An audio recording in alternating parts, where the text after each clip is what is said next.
There's a lot of news to get to, but I wanted to start with I played Outer Worlds in mid-July at a press event for Obsidian's new game, and I played like 2 hours of it, and I wanted to talk about it. Yeah. Um, what you're yeah, thanks, Cool. Andrew. Yeah, thanks. What is queued up right now is actually Cap from my playthrough. This is Nyoka, who is one of your companions.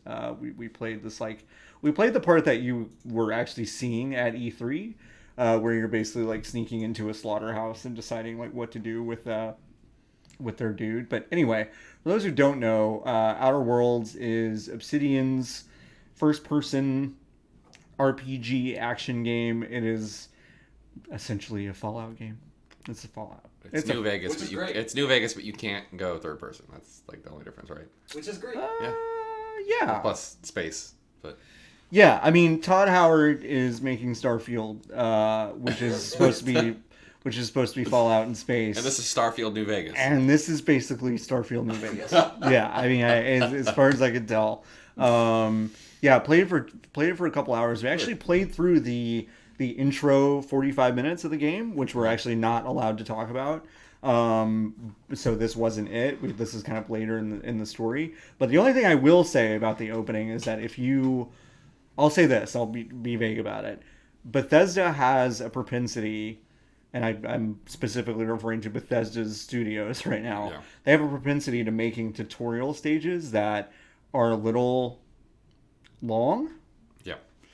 Um, Like an hour at least. and you don't really want to repeat them. Mm-hmm. So if you want to re-roll a character or start a new character, or if you, like me, like take a 5-year break from playing one of their games and then Start wanting over. to start over, you immediately queued up and go, oh god, I've got to play the sewer in Oblivion again. Yep.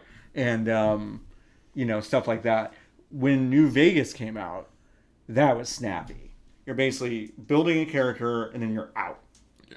And all I will say, without giving too much away, is that is pretty much intact. Mm-hmm. Where you are given your basics and you get out there. And I think that's really cool. Won't give any specifics about kind of what you do, but in terms of like the Obsidian's known kind of history of knowing what players actually like out of these games, that seems very much intact, like from the word go. So that's awesome. Yeah. We spent time on this one planet called Monarch, and it's obviously got some like really bizarre landscape details, which I think is really cool. You almost stole those potato chips. I almost stole them. Yeah. Are there butterflies? On Monarch. Marnar. Monarch. Welcome to Monarch. Oh, you got some stony slims. Oh no, we broke Dylan so early into the podcast. Yeah, I'll be honest. Welcome to Monarch. No butterflies here. No butterfly within a billion miles. Why'd you call it Monarch? I don't know. Yeah, no, I'll be honest. This is my first time actually seeing like real gameplay. Like I saw the original trailer, but I hadn't taken time to even like look at this. I mean, we've been sitting on this footage for a bit. Yeah. Hadn't looked at it. Haven't really read anything about it. Like just the fact that it was, the New Vegas guys, was enough to kind of hook me in, and the fact that it's space-ish themed, is definitely a plus for me as well. On top of that. Yeah. Joffrey Baratheon has a new job. Rude. Well, so the premise of the game is, if folks don't know, is in the distant future, corporations have pretty much like taken their late stage capitalistic ideals Capitalism into the far reaches of space. So this solar system you're in is basically just corporate run. So every planet, every outpost, every town basically has a corporate sponsor. Their creative director a few months ago kind of famously at this point said, we don't want to lecture the player about politics. And I took that quote and I was just like, I'm going to remember this every single instant I play this game. And now I'm convinced that really he's saying that because it's maybe the expedient thing for his team to do PR wise. This game, unless you're All about politics. really, really just one of those people that's like, yeah, Metal Gear Solid, not about politics. You know, like if you're just like, oh, that's just an action game. Yeah. It's all about boxes. Like if you're one of those people that like legitimately can't see the politics in anything, then yeah, maybe this is an apolitical game. But this game is 100% about what unchecked capitalism is, and it is a joke, but it's also everywhere. So like I was actually struck by the writing and about very specific things like, oh well, yeah, officially we're not, a corporate insurance agency because we, quote, can't really operate, and stuff about like passing savings on to our customers, and just talking points that are so obviously entrenched in kind of what we recognize as late stage capitalism.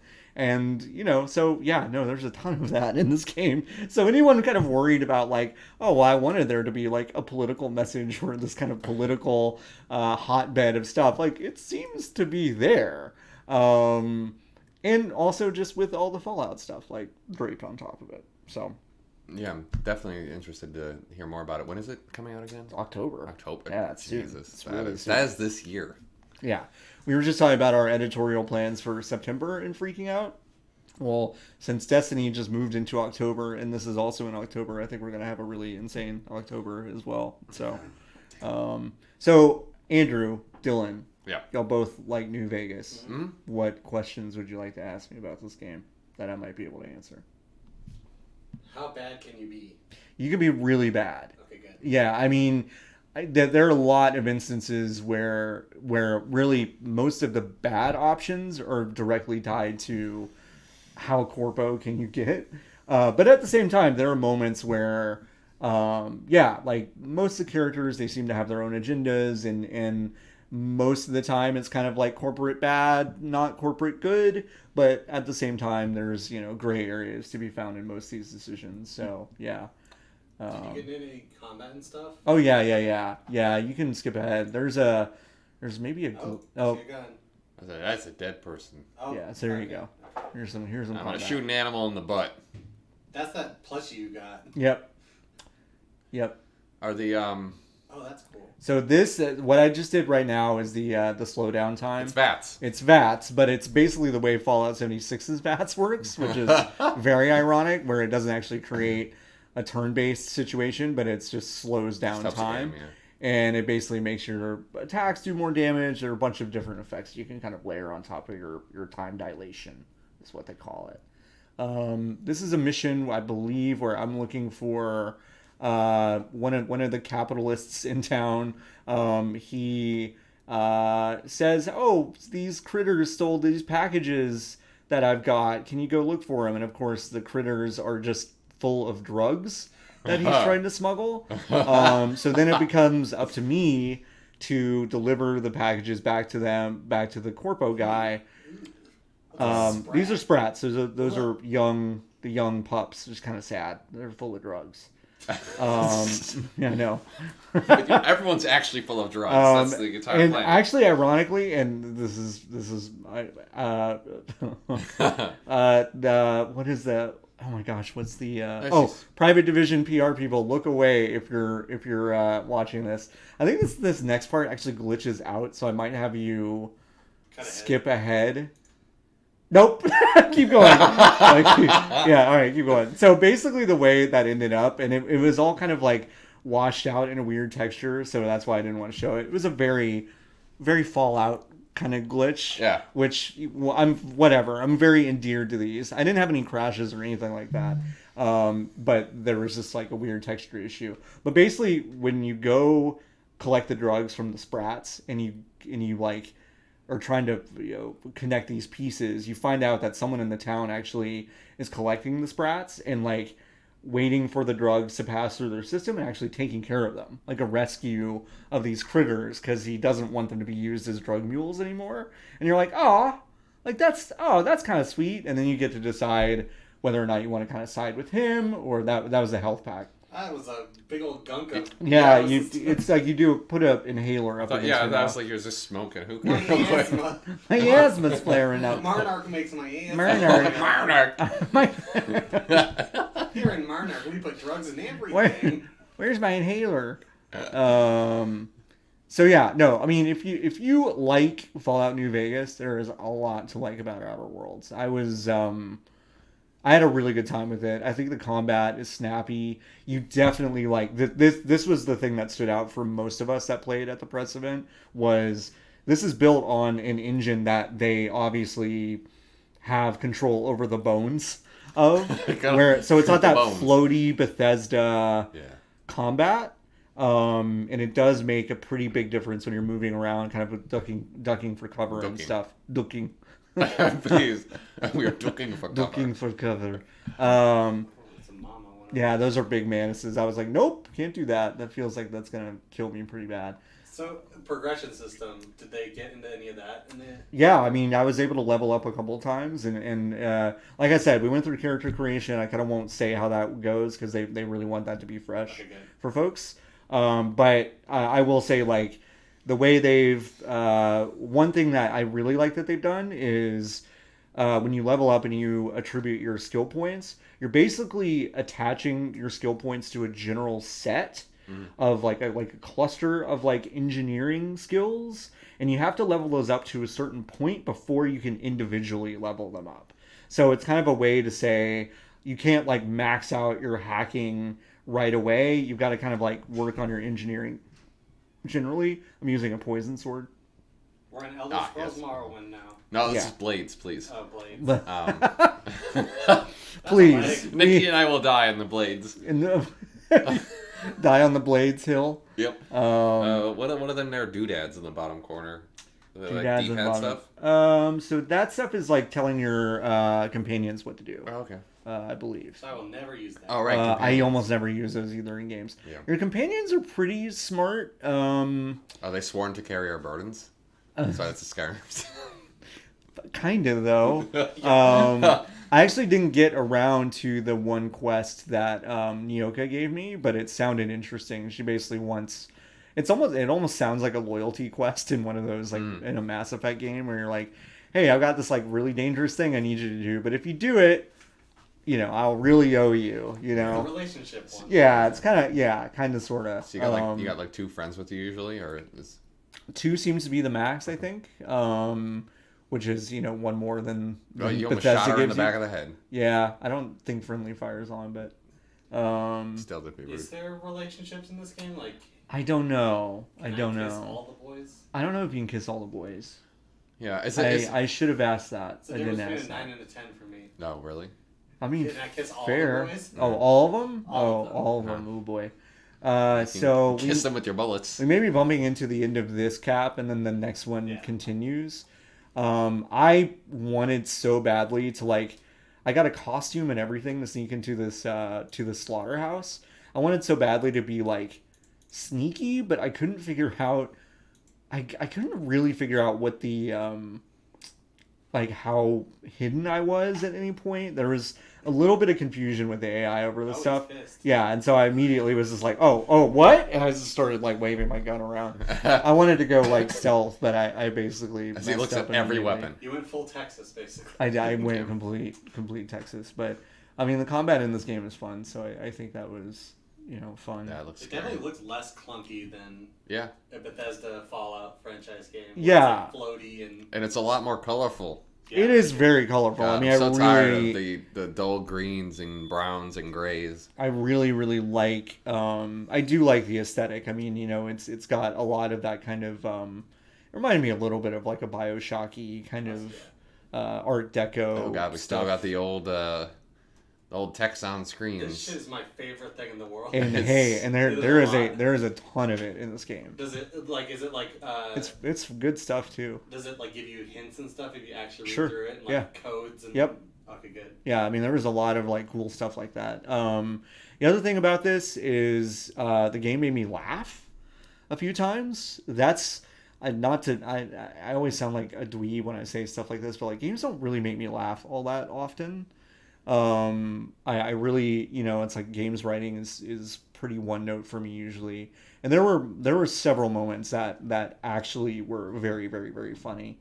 So that was kind of cool to see. I don't think this game is as open as like a Fallout game. So you have these, these planets, and I think they represent these kind of sandboxes of kind of like an open world, but they're only a small chunk. Right. And you have many of them, it sounds like 6 or something like that. And so it's not really kind of the way that you'll explore like you were in Fallout games, but it's still pretty open. So instead of just one giant space, it's like 6 medium to large spaces. Yeah, that's kind of how it seems. Which I still consider open world. Is this the tumors? Yes, so this is the. Did you say is this the tumors? Well, yeah. No, so on Monarch there is a basically a slaughterhouse that grows cysty pigs, and they make borscht, which is like a basically bacon made out of these tumors that they grow on these pigs. Wow, bacon tumors. Yep. Please. Yeah. Feed it to me. Yep. And you're supposed to go basically dispatch the leader of the cysty pig slaughterhouse here. So, wait, is that the actual name, Cysty Pig? Yep, Cysty Pig. Yep. That's Gonna love that. You're dying here. Yeah, I'm really Let me here's the other thing about this. I'm very bad at video games. God. Playing on a controller, not a PC, I'm assuming. We had our pick. I never play keyboard mouse. What is wrong with you? I don't know. I'm just not very good at keyboard mouse. I can't play with a controller ever. So. Yeah, I played with a controller. But yeah, this game is yeah, no, that was the thing, is that we were all wearing costumes. Like we were all wearing disguises before. And then I was like, oh, that's one of my buddies. I realized it wasn't. I was like, oh crap. But this game is cool. It looks like a lot of fun. I'm actually looking forward to it. As someone who I like the Fallout series in general. I like when it is funny. I like when it's creepy, but most of the time it's just dreary and like kind of depressing, honestly. Like I played all 3, but didn't really quite get the hang of it. Because that didn't get really super fun and silly until the DLC. Mm-hmm. New Vegas was great. And 4 was, again, kind of just nah. So I'm definitely looking forward to something in that vein, but that's less serious and a place that I actually want to explore for once. I doubt Obsidian even wants this to be a thing that people keep railing against, but like, it is really kind of night and day when you think about what Obsidian did with the franchise of Fallout versus what Bethesda kind of does with it. I mean, they took a lot more chances with kind of the setting and the sense of humor. And, they have people on their team that were responsible for the original Fallout. So it actually kind of takes a lot of cues from those earlier games and how silly they were. And that feels really fresh to me in this space. So I don't know. I enjoyed it. There are things that are, a little clunky, a little like buggy and stuff like that. But I think for the most part, the other thing I had an issue with is I had some trouble kind of figuring out what the cause and effect of things were sometimes. Like, oh, if I do this, what is it going to do? And sometimes that creates like fun emergent moments, but sometimes it also just makes things kind of hard to figure out. But I had a good time with it. I really did. It's definitely something that I can't believe this is on Game Pass. All right, this is free day one if you have Game Pass. Yeah, if you have Game Pass, this is just like a thing you can download. I got like 6 months free at E3. Yeah. I really. Oh my god, I get this for free. It's a really good. I mean, it's like when I found out this was on it, I was like, oh wow, that's. Yeah, I really need to that's start crazy. Doing Game Pass. Game Pass is a super good deal. My backlog's just too large though. Your backlog is ridiculous. I've seen it. And Game Pass is PC too. Yeah. Yes. I don't think this one. I'm not sure. Yeah, I'm not sure about that. On PC. Wait, the Outer Worlds is not on PC. No, I mean. No, it is on PC. I don't know if it's Game Pass PC. Yeah. Did you know you can climb ladders in this game, and it doesn't just like warp you into a different area? That's very different from Fallout games. But you can do it in Fallout 4. Yeah, I guess that's true. Fallout 3, I think you can do it too, but it's weird. Yeah, it's very weird. If you ever look at it in third person, you're just like, no one could see that, but it was funny. It was funny, man. If you'd seen it, it was really good. Fall damage. Fall damage is a little severe in this game. I did notice that. I think you can. Everyone always talks about fall damage, but what about spring damage? Shut up. Get out. Stream's over. Goodbye. I'm so mad. I'm so mad. I'm gonna put that and blast you out on Instagram. Yeah. Instagram shame you. Thank you. Appreciate it. Probably, but this is a good thing. There's no like lockpicking minigame. That man. That's the Joker. It's basically. What is this man? I don't like his eyes. Stop looking at me. Yeah, it's basically just a stat check for. Yeah, this guy's creepy. You have to deal with Clive. I gotta deal with Clive. I hate having to deal with Clive. His voice actor is really ridiculous too. He's like, you're in my private quarters. It's kind of like that. Well, the voice acting was good. Batman. Yeah, he kind of talks like a Batman villain, actually. But yeah, he's obviously like a total creep. So you're basically just trying to get rid of him. You can say you should join forces with the person that hired me to kill you. There are just a lot of different branching paths you can take. Can we kiss Clive? Why would you want to? Is my big. Have you seen this? Like, have you seen Clive? Like, Clive's a 4 on a good day.